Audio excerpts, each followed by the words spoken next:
Finally, some sigh of relief for the tourists who were stranded in Havelock Islands since Wednesday. Now we're given to understand that the Indian Air Force has already rescued about 85 people so far.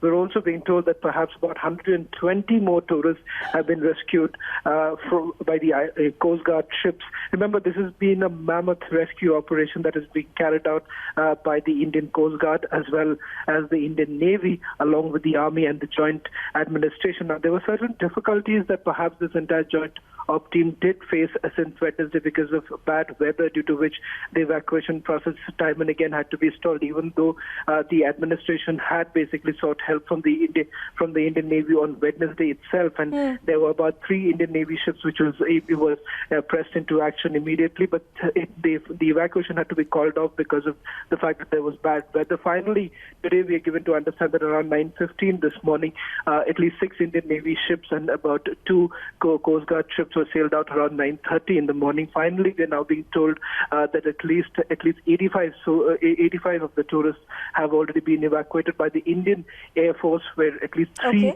Mi-17 helicopters were pressed into action. The evacuation process is still is under progress, and expected that it will certainly pick up momentum given the fact that the weather has also improved.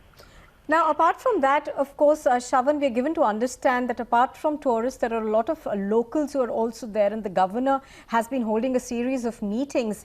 Can you take us through the steps that have already been put in place?